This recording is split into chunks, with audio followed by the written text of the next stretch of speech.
आओ इंसान को जरा गौर से देखें, जो बज़ाहिर चलता फिरता, उठता बैठता, खाता पीता, जिंदगी बसर करता, फिर मर जाता है, क्या इसकी जिंदगी का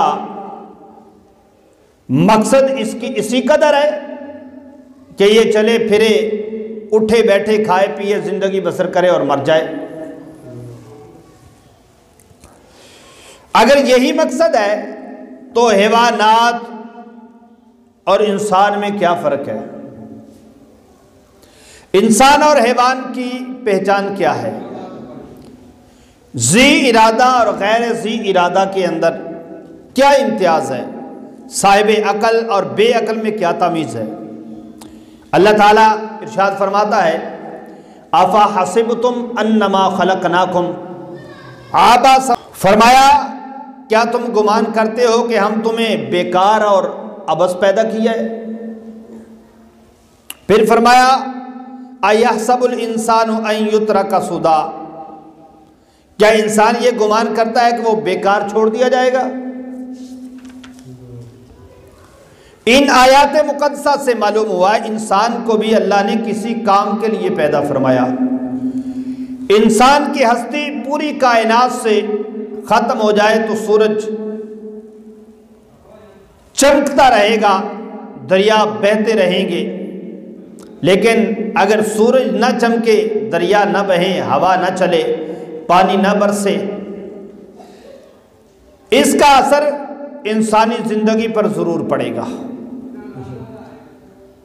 मालूम हुआ है ये तमाम चीजें, चांद की चमक, कहकशां की दमक, रात का अंधेरा, सुबह का सवेरा, नसीमे सहर, फजा मुअत्तर, फूलों की लताफत, शाखों की नज़ाकत, कलियों का तबस्सुम, बुलबुल का तरन्नुम, मिसले मोती नजर आने वाली शबनम, सूरज की तपश, जमीन की कशिश, बारिश की टपक, ये सब इंसान ही के लिए है।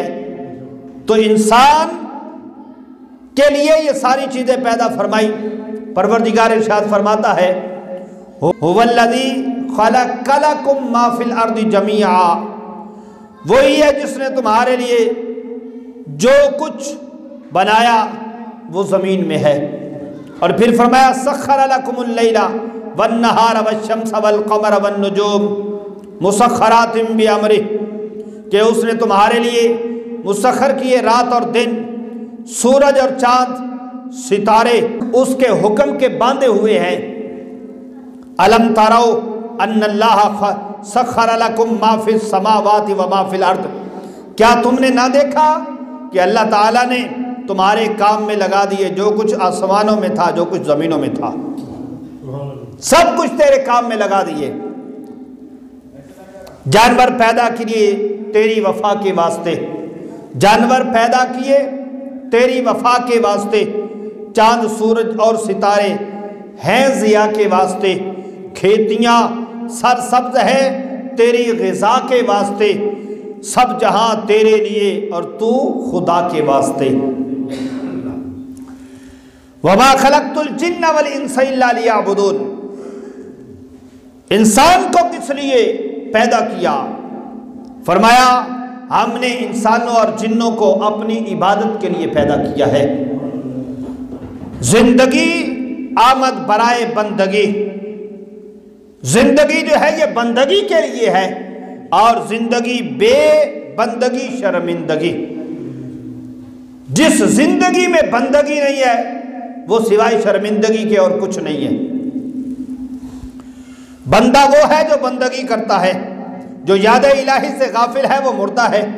इंसान जब मरता है तो उस पर कोई इबादत फर्ज नहीं होती, इसलिए कि वो मर गया। मगर जो जिंदा रहकर इबादत नहीं करता, जो जिंदा रहकर इबादत नहीं करता, उसे खुद को मुर्दा तसव्वुर करना चाहिए कि इबादत इलाही से गाफिल, चलता फिरता बाजार में मुर्दा, अल्लाह अल्लाह करने वाला मरने के बाद मजार में भी जिंदा है। कि रब्बुल जलाल आकमुल हाकिमीन जल्ला जलालुहु व मन वालुहु की बारगाह में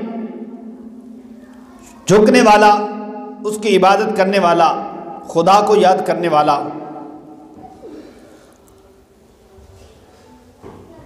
वही इंसान है कि इंसान को उसने अपनी इबादत के लिए पैदा किया है। तो नबी अकरम सल्लल्लाहु ताला अलैहि वसल्लम के गुलामों, नमाज वो अजीम इबादत है जिससे गुनाह झड़ते हैं, जिससे नेकियां मिलती हैं, रब का कुर्ब नसीब होता है। यही मेरे महबूब की आंखों की ठंडक है। यही नमाज रब्बुल जलाल की बारगाह से बख्शिश का परवाना लेकर देती है। और फिर यही नमाज है जो गुलाम और आका में फ़र्क को ख़त्म करती है, बादशाह और फ़कीर के इम्तियाज़ को ख़त्म करती है। यही वो नमाज है कि जिसकी बदौलत प्यारे आका सल्लल्लाहु ताला अलैहि वसल्लम की महबूब इबादत है। हमें भी मोहब्बत करनी चाहिए, हमें भी नमाज पढ़ना चाहिए। नमाज ही की बरकत से मस्जिदों की तामीर है, आज़ान की आवाज़ है, सदाए तकबीर है। नमाज ही की वजह से मेहराब व मिंबर की तनवीर है। नमाज ही से खतीब को अज़मत मिली, इमाम को रिफ़त मिली और हुफ़ाज़ को कदर व मंज़लत मिली, नमाजी को पाकीज़गी और नफासत मिली, मुसलमान को एक जगह जमा होने की सआदत मिली। नमाज ही ने शाहो गदा को एक ही सफ में लाकर खड़ा कर दिया। यहाँ पे अमीर और गरीब, गोरे और काले, बादशाह और फकीर, हाकिम और महकूम, मुलाजिम और मालिक का फर्क जो है यहाँ पे आके ख़त्म हो जाता है। यही वो इबादत है कि एक ही सफ में खड़े हो गए महमूद व अयाज, एक ही सफ में खड़े हो गए महमूद व अयाज, ना कोई बंदा रहा ना कोई बंदा नवाज। तो यहाँ पे सब जो है वो एक ही सफ में खड़े हो जाते हैं। मौला से अपने मिलता है बंदा नमाज में, मौला से अपने मिलता है बंदा नमाज में, उठ जाता है जुदाई का पर्दा नमाज में। मौला मैं अपने बंदे, मौला में और अपने बंदे में रहता नहीं हिजाब, बेपर्दा है तजल्ली मौला नमाज में। तो रब्बुल जलाल इरशाद फरमाता है फज़्कुरूनी अज़्कुरकुम, तुम मेरा जिक्र करो मैं तुम्हारा जिक्र करता हूं। तुम मेरा जिक्र करो मैं तुम्हारा जिक्र करता हूं। इमाम बुखारी ने किताबुल ईमान में नकल किया कि एक दिन एक साइल की सूरत में एक शख्स दरबार रिसालत सल्लल्लाहु अलैहि वसल्लम में हाजिर हुआ। अर्ज किया एहसान क्या है? आपने इरशाद फरमाया तुम अपने परवरदिगार की इबादत करो गोया कि तुम उसको देख रहे हो। इस तरह इबादत करो कि तुम उसको देख रहे हो। अगर तुमसे ये नहीं हो सकता तो फिर उसकी इस तरह इबादत करो कि वो तुम्हें देख रहा है। उस शख्स की इस तरह एक शख्स की तालीम फरमाते हुए हुजूर ने फरमाया नमाज की हालत में कोई शख्स सामने ना थूके, क्योंकि वो अपने रब से राजो नियाज की बातों में मसरूफ होता है। इसी तरह नमाज के आगे से गुजरना भी मना है। तो जिस तरह इमारत के इमारत जो है वो सुतून से कायम रहती है और सुतून के गिरने से इमारत गिर जाती है, तो हुजूर ने फरमाया अस्सलातु इमादुद्दीन, नमाज जो है ये दीन का सुतून है और इसको तर्क करने से दीनदारी जो है वो रुखसत हो जाती है। अल्लाह तबारक व तआला जल्ल शानहू ने एक और जगह पे इरशाद फरमाया, क़द अफ़लह मन तज़क्का व ज़करा अस्म रब्बिही फ़सल्ला। कामयाब है वो जिसने पाकीज़गी हासिल की और खुदा का नाम याद किया, फिर नमाज पढ़ी। यानी रब्बुल जलाल फरमा रहा है, पहले वुजू है, फिर जो है वो उसका नाम है अल्लाह अकबर, तकबीर तहरीमा कहकर फिर जो है वो नमाज के लिए बंदा खड़ा हो जाता है। उसके हुजूर जो है वो सजदे में झुक जाता है। जब कोई मुसीबत आ जाए तो रब हुक्म फरमाता है, वस्तईनु बिस्सब्र वस्सलाह, इस्तिआनत हासिल करो, मदद हासिल करो सब्र और नमाज से। जब कोई सख्त अमर पेश आता,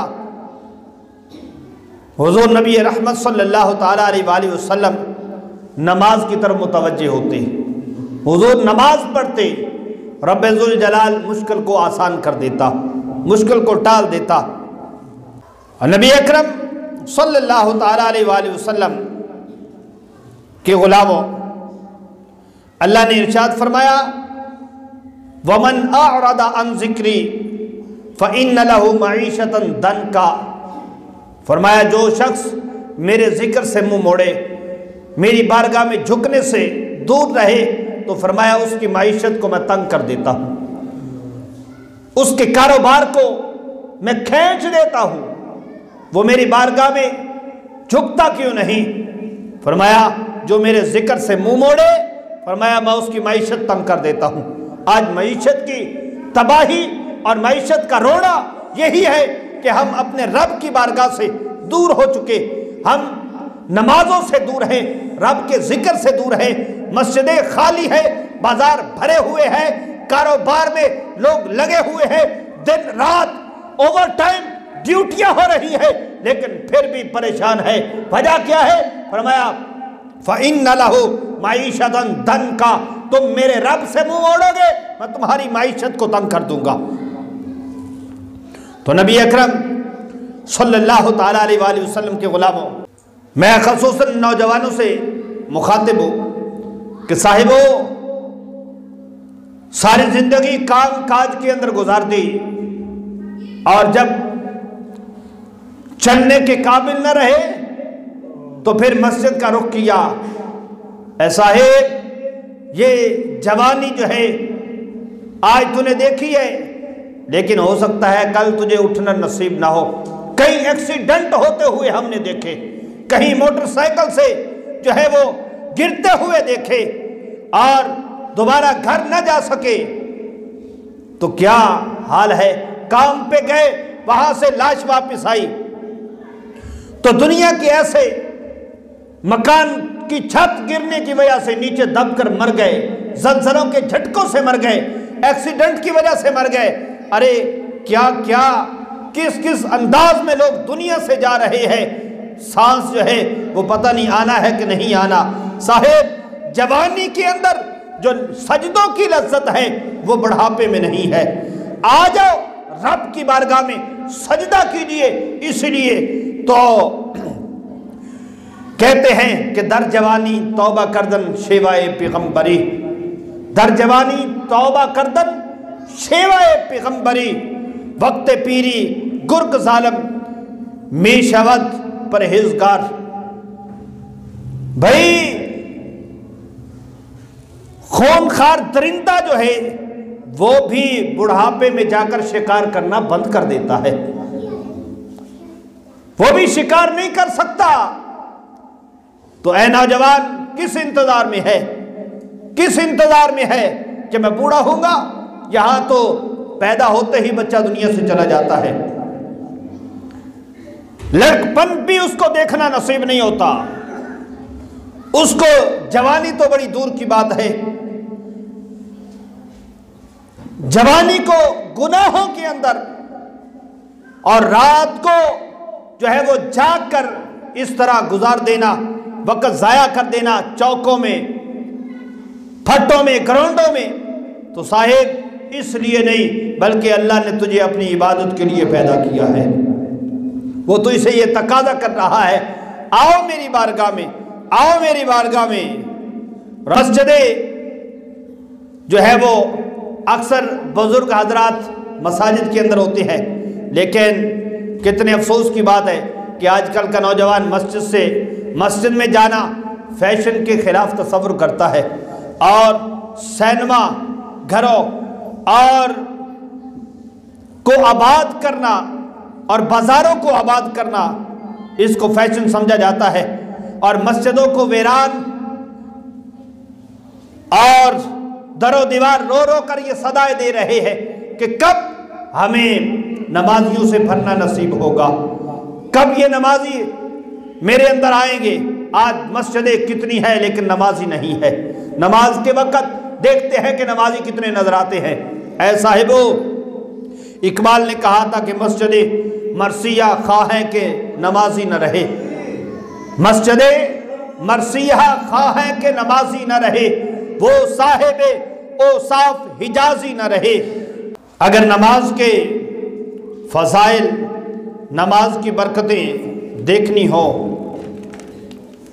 तो उनसे पूछिए। सही, हम उन हस्तियों के चाहने वाले हैं कि जिनका एक एक सजदा एक एक रात जितना होता था, फिर भी वो अर्ज करती थी मालिक तेरी रातें छोटी है, मालिक तेरी रातें छोटी है, मेरा सजदा लंबा है। मालिक एक ऐसी रात बना दे कि तेरी बंदी खूब तेरी बारगाह में सजदा कर ले। सजदा ही बंदे को रब का कुर्ब देता है, और यही वो सजदा है जिसकी तड़प जो है वो इमाम अली मकाम को लेकर करबला में आई। ये वो सजदा है। सजदे तो मस्जिद नबवी में भी थे, सजदे तो बैतुल्लाह के साए में भी थे, सजदे तो मस्जिदों में भी थे, लेकिन हुसैन ने जो सजदा करबला में अदा किया है वो कयामत तक जो है वो बाकी है। और हुसैन ने ऐसा सजदा किया कि सर सजदे में रख दिया, उठाया नहीं है। कयामत तक हुसैन का सजदा है, लोगों ने उठाया सर वो एक अलग बात है, लेकिन हुसैन ने तो सजदे में रख दिया और रब की बारगाह में अर्ज की, ऐ मालिक तो मुझसे राजी है कि नहीं। परवरदिगार ने फरमाया, ऐ हुसैन अगर तो मुझसे राजी है तो मैं भी तुझसे राजी हूं। रदियल्लाहु अन्हुम व रदू अन, फरमाया वो उनसे राजी हुए, वो उनसे राजी हुआ। तो रब्बुल जलाल अहकमुल हाकिमीन जल्ल जलालुहु अम्मा नवालुहु के प्यारे महबूब करीम अलैहिस्सलातु व तस्लीम के गुलामों, आज गुनाहों के दलदल में फंसे हुए अहबाब नौजवान सोचते हैं कि हम नमाज पढ़ने के लिए जाएंगे तो लोग क्या कहेंगे, कल तो ये इतने गुनाहों में मुब्तला था और इतने गुनाह करता था, और अभी तो ये फलां गुनाह में था, अब नमाजी, अब मस्जिद में है, ये कैसा शख्स है। लोग कहेंगे इसको किसने मुंह दिखा दिया। अरे साहिब, जब तुम मस्जिद में आ जाएगा, आना देना तेरा रब की बारगाह में रहेगा तो रब्बुल जलाल तुझे गुनाहों से पाक कर देगा। रब्बुल जलाल अहकमुल हाकिमीन जल्ल जलालुहु अम्मा नवालुहु ने इरशाद फरमाया, इन्न सलात तन्हा अनिल फाहशाई वल मुनकर, फरमाया बेशक नमाज जो है बेहयाइयों और बुरे कामों से रोकती है। जब बंदा नमाजी होगा तो सोचेगा लोग क्या कहेंगे कि ये नमाजी होकर गुनाह करता है, तो खुद ब खुद ही नमाजी जो है वो गुनाहों को छोड़ देगा। जरा सोचिए, एक नमाज छोड़ने पर 80 साल जहन्नुम के अंदर जलना पड़ेगा। जब बंदा एक नमाज जानबूझकर छोड़ता है, उसका नाम जो है वो जहन्नुम के दरवाजे पर लिख दिया जाता है। तो साहिबो, हम फिर क्यों दूर है? वो भड़कती हुई आग, ये दुनिया की आग कुछ भी नहीं है यार। असल आग जो है वो जहन्नुम की आग होगी, जिसका एक जर्रा जो है वो जमीन पे गिरा दिया जाए तो सारी जमीन जलकर राख हो जाएगी। एक वाकया किताबों के अंदर लिखा हुआ है कि कुछ चोर मोहल्ले के अंदर चोरी की, और चोरी करने के बाद वो दौड़े, घर वालों को पता चल गया, शोर मच गया, सारे उनके पीछे। वो नौजवान थे, काफी आगे निकल गए। उन्होंने देखा अब तो तहज्जुद का वक़्त हो चुका है, मस्जिदें खुल चुकी है, जाके मस्जिद में दाखिल हो गए, और जाते ही उन्होंने अपनी सूरत जो है वो नमाजियों जैसी बना ली। सजदे में थे या रुकू में थे या क़याम में थे, जैसी भी हालत थी उनकी। लेकिन हुआ क्या कि लोग उनको ढूंढते रहे लेकिन वो ना मिले। उन्होंने कहा कहीं यहाँ पे देखे सही, मस्जिद के अंदर ना दाखिल हुए हो। वो मस्जिद में गए तो वहां पे तो कोई छुपा हुआ तो नजर ना आया, लेकिन नमाज पढ़ते हुए जरूर नजर आए। जब नमाज पढ़ते हुए नजर आए तो कहने लगे यहाँ चोर वोर तो कोई नहीं, यहाँ पे नमाजी नजर आते हैं। वो अपने घरों को चले गए, और वो चोर जो रब की बारगाह में झूठ मूठ से रब के घर को आड़ बनाई बचने के लिए, वो कहने लगे यार ये तो झूठ मूठ का हम मस्जिद में आए थे, झूठ मूठ का आए थे, और लोग हमें नमाजी समझ के छोड़ के चले गए। तो अगर हम सच्चे नमाजी बन जाए तो ये बताइए रब्बे जुल जलाल हमें अपना कितना कुर्ब अता फरमाएगा। ये सच्ची नमाज हमें रब का कितना कुर्ब देती है। ऐसा है वो नमाज से हरगिज दूर ना हो, नमाज को हरगिज ना छोड़िए। अब नमाज का एक वाकया आपके सामने रखता हूं। अल्लामा सफूरी ने लिखा, एक शख्स एक औरत पे आशिक हो गया, दिन रात उसके फिराक में, उसकी मोहब्बत में बेकरार। आखिर हिम्मत करके उसने एक चिट्ठी लिखी और अपने आशिक, अपने इश्क का इजहार कर दिया। कहा विसाल और मिलाप का तालिब हूं, मिलना चाहता हूं। खातून ने नहायती शरीफाना अंदाज, क्योंकि वो शरीफ खानदान से ताल्लुक रखती थी, मेकअप करने वाली और जाहिल तलीम याफ्ता तो नहीं थी ना, बेहया औरतों की तरह गलियों और बाजारों में बेपर्दा फिरने वाली नहीं थी, और न ही उसने कभी गैर महरम को देखा था। हंस हंस के गैर मर्दों से बातें करने वाली भी ना थी। लेकिन उस नौजवान को क्या खबर कि वो किसकी तरफ जो है वो अपने मिलाप का इजहार कर रहा है। खैर उसने उसके जवाब में चिट्ठी लिखी। औरत ने कहा ठीक है, मैं अपने शोहर की फर्मा बरदार हूं, लेकिन एक काम करो कि पहले फला मस्जिद के अंदर फला इमाम साहब के पीछे मुतवातिर 40 रोज 50 नमाजें बाजमात अदा करो।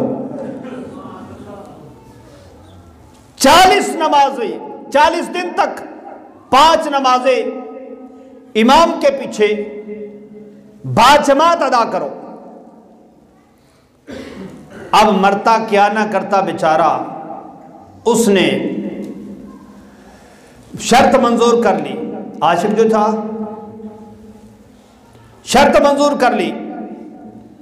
हम भी कैसे आशिक हैं, वो आशिक था, उसने कहा चले ठीक है, लड़की की मोहब्बत में 5 नमाजें शुरू हो गई। हम कैसे आशिक है हुजूर के, हम कहते हैं हम हुजूर से मोहब्बत करते हैं, गुलामी या रसूल में मौत भी कबूल है। हुजूर फरमाते हैं नमाज में मेरी आंखों की ठंडक है। तो हम कितनी पढ़ते हैं, हम अपने हुजूर की आंखों को ठंडक कितनी पहुंचाते हैं। जरा सोचिए। तो उसने वो इश्क़े मिजाजी रखने वाला नौजवान, नमाजें शुरू हो गई। अब जब 40 दिन 5 वक्त का पक्का नमाजी बाजमात पढ़ने वाला, जब 40 दिन मुकम्मल हो गए तो अब क्या था कि हस्बे वादा वो औरत उसके लिए खड़ी थी, लेकिन वो नौजवान करीब से गुजर गया। वो नौजवान करीब से गुजर गया तो उसने आवाज देकर कहा, ऐ बीबी। बीबी ने कहा, ऐ नौजवान देख, मैं हस्बे वादा आई हूं कि 40 दिन नमाजें पढ़ेगा फिर तुझे मिलोगी, तो मैं हस्बे वादा खड़ी हूं अपने वादे के मुताबिक। मुसलमान होता ही वो है जो वादे का पाबंद होता है। उसका मकसद जो था वो ये नहीं था उसको मिलना, मकसद क्या था कि ये रब का कुर्ब पाले, बेहयाई से रुक जाए। तो अब क्या हुआ कि उसने कहा, ए बीबी, मैंने नमाज तो तेरे कहने पे शुरू की थी, लेकिन रब ने मेरे दिल की दुनिया को बदल दिया है। अब जो है वो तुम्हारी जरूरत नहीं है, तेरे बनाने वाले की जरूरत है। अब तू नहीं चाहिए, तेरा बनाने वाला चाहिए। तो रब की बारगाह से जो मतलब के लिए आता रहे, मुसलसल आता रहे, परवरदिगार उसको नवाजता है। यह तो झूठी मोहब्बत है कि दुनिया में किसी से बंदा रोज चक्कर लगाता रहे, एक दिन तो कह ही देता है खैर तो है, तो वो परवरदिगार है। जब उसकी बारगाह में मुसलसल आया जाएगा तो वो दिल के दरवाजों को जरूर खोलेगा और दिल की दुनिया को जरूर बदलेगा। नमाजों की खूब हिफाजत करो, नमाज से दूर न भागिए और नमाज को इस दिल जमी से पढ़िए कि इस तरह नमाज पढ़ के वो तुझे देख रहा है। पहला मकाम यह है कि इस तरह नमाज पढ़, सजदा इस तरह करके तुम उसको देख रहे हो। अगर नहीं हो सकता तो इस तरह पढ़ो कि वो तुम्हें देख रहा है। फिर देखना कि दिल कैसे चमकता है, दिल कैसे तब्दील होता है। तो साहिबो, नबी अकरम नूर मुजस्सम सल्लल्लाहु ताला अलैहि वसल्लम के गुलामों, हजरत इमाम नखई रहमतुल्लाह अलैह, आप अपने चंद रफ़क़ा के साथ एक दिन सफ़र पे निकले। इसी दौरान उनका घोड़ा मर गया। रफ़क़ा सारे अर्ज करने लगे, आप अपना सामान हमें दे दीजिए, हम अपनी सवारियों पे रख लेते हैं। हज़रत इमाम नखई रहमतुल्लाह अलैह ने इसे पसंद न फरमाया और साथियों से फरमाया, ठहर जाओ, अभी जवाब देता हूं। मुश्किल आई, वस्ताईनु बिस्सब्रि वस्सलाह, सबर और नमाज से मदद हासिल करो। हजरत इमाम नखई ने वुजू किया, 2 रकत नमाज अदा की और रब की बारगाह में हाथ उठाकर अर्ज की, ऐ मेरे मालिक करम फरमा दे, ऐ मेरे मालिक करम फरमा। हजरत इमाम नखई रहमतुल्लाह अलैह दुआ में मशगूल हुए, घोड़े के अंदर हरकत पैदा हो गई, घोड़े में हरकत आ गई और देखते ही देखते वो घोड़ा उठ के खड़ा हो गया। ये किसकी बरकत है? ये नमाज की बरकत है। और नबी अकरम सल्लल्लाहु ताला अलैहि वसल्लम के गुलामों, ये नमाज वो अजीम फरीज़ा है जो किसी हाल में भी छोड़ने की इजाज़त नहीं। हज़रत सैयदना फ़ारूक आज़म रज़ियल्लाहु ताला अन्हु, आप पर नमाज की हालत में अबू लुलु फ़िरोज़ मजूसी ने कातिलाना हमला किया, 6 कारी ज़रब लगाई, जख्म लगे। तो हज़रत उम्र फ़ारूक रज़ियल्लाहु ताला अन्हु आपने नमाज की नीयत बांध ली, सूरह फातिहा की किरात शुरू थी, जख्म लगने की वजह से आप बैठ गए और हजरत अब्दुर्रहमान बिन औफ को मुसल्ले पे खड़ा कर दिया। कातिल ने भागने की कोशिश की, गिरफ्तार किया, उसने खुदकुशी कर ली। हजरत सैयदना उमर फारूक रज़ी अल्लाह ताला अन्हु को उठाकर घर लाया गया, बेहोश थे। जब होश आया तो आपने फरमाया, मुझे ये बताओ नमाज का वक्त है कि नहीं, नमाज का वक्त है कि नहीं, मैं रब की बारगाह में पहले सजदा करूंगा। और फिर आपने फरमाया कि ये बताओ कि मेरे कत्ल में कौन मुलव्वस है। अर्ज की हुजूर मजूसी गुलाम है। आपने रब का शुक्र अदा किया है, मेरे मालिक कोई मुसलमान मेरा कातिल नहीं है। ये हमारे बुजुर्गों का तरीका था। और हजरत उर्वा बिन उकबा रज़ी अल्लाह ताला अन्हु, आपका ज्यादातर हिस्सा जिहाद में गुजरा है। दिन रात को अल्लाह की इबादत में होते, दिन को तलवार पकड़ के मैदान जिहाद में होते। एक रात आपकी ड्यूटी लग गई फौजी सामान की हिफाजत की, फौजी दस्ते की हिफाजत की आपकी ड्यूटी लग गई। अब सब सो रहे हैं, आप जाग रहे हैं, रात का पहरा है। हजरत उर्वा बिन उकबा, आपने रब की बारगाह में अर्ज की है, मेरे मालिक तुझे इस बात का इल्म है कि मैं रात को तेरी बंदगी में होता हूं, दिन को जिहाद में होता हूं। ए मालिक, अब हिफाजत करना तेरा काम है, मैं तो तेरी बंदगी में लगने लगा हूं। इधर आपने नमाज शुरू की, एक शेर आया, उसने उस सामान की हिफाजत के लिए चक्कर लगाने शुरू कर दिए। जब सुबह का सवेरा तुलू हुआ, अल्लाह अकबर कहा मुअज्जिन ने, वो शेर जो है वो वापस चला गया, वो वापस चला गया। आप रब की बारगाह में इबादत करते रहे, खूब इबादत करते रहे। जब जो है बंदा रब का हो जाता है, रब सारी कायनात को उसके ताबे कर देता है। रब्बे जुल जलाल हमें अमल की तौफीक नसीब फरमाए।